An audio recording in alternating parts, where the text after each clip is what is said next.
تو اللہ تعالیٰ سے مطلب یہ تین چیز پہ ایمان ہمارا رہنا، اللہ، رسول اور یہ تین چیزوں کے اوپر ہی خبر میں سوال بھی ہے. ٹھیک ہے. تو بہر کیف جو ہے یہ ہوا کہ اب گائے جو ہے نا ان کو مہنگی پڑ گئی. جس طرح سے وہ اتنی سستی، جتنا اس کی رقم ہوتی بہت معمولی سی، وہ معمولی جا کر ایک دم سے اونچائی پہ اس کی جو ہے قیمت طے ہو گئی، کیونکہ اب کہیں مل رہی نہیں گائے.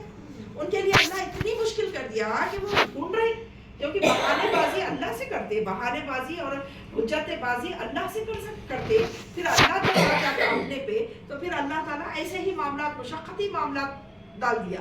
تو ان کو اتنا دشوار ہوا، کہیں نہیں مل رہی تھی، کہیں نہیں مل رہی تھی. آخری میں ایک بندے کے پاس ملی ہو گئی، اور وہ بھی ایسا بندہ تھا جو ماں کے بہت نیک تھا اور ماں کی خدمت کرنے والا.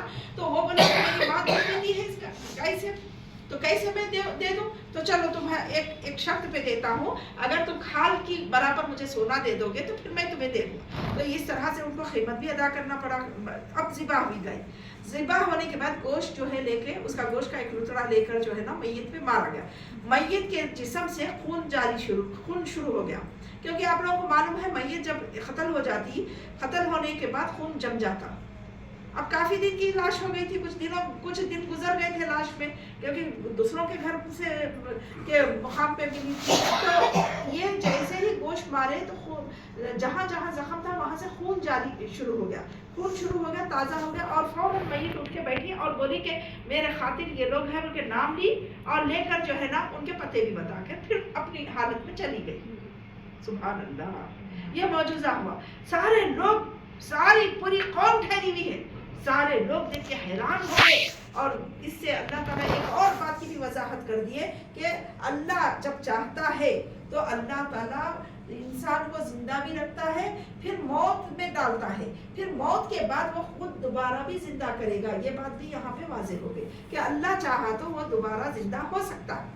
اللہ تعالیٰ نے یہ معجزات دکھا کر قیامت پر بھی ایمان لائے جیسا معاملہ کر دیا. تو یعنی دوبارہ مردہ کیسے اٹھتا، دوبارہ کیسے زندہ ہوتا، بولے تو وہ اپنی حالت میں ہی زندہ ہو کر بتا دیا. ٹھیک ہے، اس طریقے سے. تو پھر یہ ایک بات واضح ہو گئی. اب اس کے بعد جو ہے جب قاتل کا پتہ چلا تو قاتل کا اب ان کا منصوبہ کیا تھا؟ دولت لے لینا بول کے منصوبہ تھا. کیا وہ دولت لینے میں اب ان کو مل سکتی ہے دولت جس کا بے قصور قتل کر دیے وہ لوگ؟ ایک اللہ تعالیٰ اس کو نعمتوں سے نوازا تھا، بہت امیر تھا وہ بندہ، لیکن بہت اچھا بھی تھا. لیکن یہ لوگوں کو برداشت نہیں ہوا، حسد کر کے یہ لوگ کیا کریں، اس کو قتل کریں بھتیجے کے. تو یہ تو بہت بڑا معاملہ ہو گیا. تو اس میں کیا ہو گیا، پوری پبلکلی وہ ذلیل بھی ہو گئے. ذلیل ہونے کے بعد ان کو جو ہے نا قتل کی سزا قتل تھی پہلے.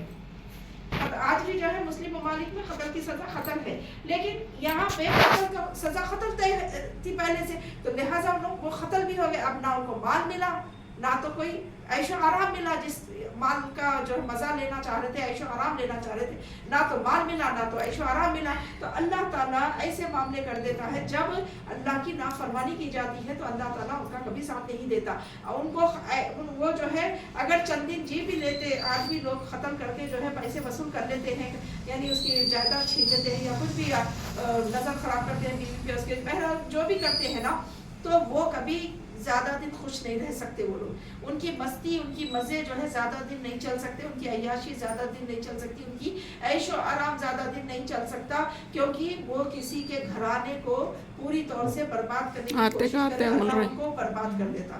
اللہ تعالیٰ ہم کو ایسی چیزوں سے بچائے. اللہ سے دعا ہے کہ جو لوگ بھی ختم کرنے کی سازشیں رچتے ہیں، ذرا سی رقم کی خاطر، دنیاوی رقم کی خاطر، دنیاوی رقم کی خاطر اگر ذرا سا بھی اس میں جو ہے نا لالچ میں آ کر ذرا سا بھی سوچ کر جو ہے نا قتل کرتے ہیں. آج کل ایسا ہو گیا کہ تلوار نکالنے کی ضرورت نہیں ہے، ایک پستول کی ایک گولی نکالے چلے جا رہے، تو بندوق سے مار کے قتل کر دے رہے. لیکن بندوق رکھ رہے کیوں؟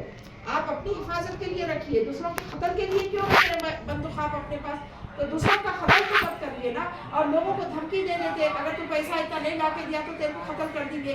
تو یہ ساری چیزیں گناہوں کے حصے، یہ اچھے لوگ نہیں کرتے، یہ جو ہے نا جاہل لوگ کرتے ہیں، اللہ کے نافرمان لوگ کرتے. اسی کی وجہ سے، ان کی وجہ سے نا اتنا آسان ہو گیا قتل. کہ اب ایسا ہوگا کہ ایک دور آئے گا کہ قتل عام ہوتے چلے جائیں گے. اللہ ہمارے کو اس دور سے بچا, ہماری نسل کو بچا, ہماری نسلوں کی بھی اللہ ایمان کی حفاظت فرما, ہماری ایمان کی حفاظت فرما, ہمارے نسلوں کی بھی ایمان کی حفاظت فرما, کہ اس دور میں جا کے کہیں ہماری نسل بھٹک نہ جائے, قتل عام ہونے کی وجہ سے پورا ایمان خراب ہو جاتا. اللہ حفاظت فرمائے ایسے دور سے اور ایسے لوگوں سے حفاظت فرمائے, ایسے عمل سے حفاظت فرمائے. وآخر دعوانا الحمدللہ رب العالمین. السلام علیکم.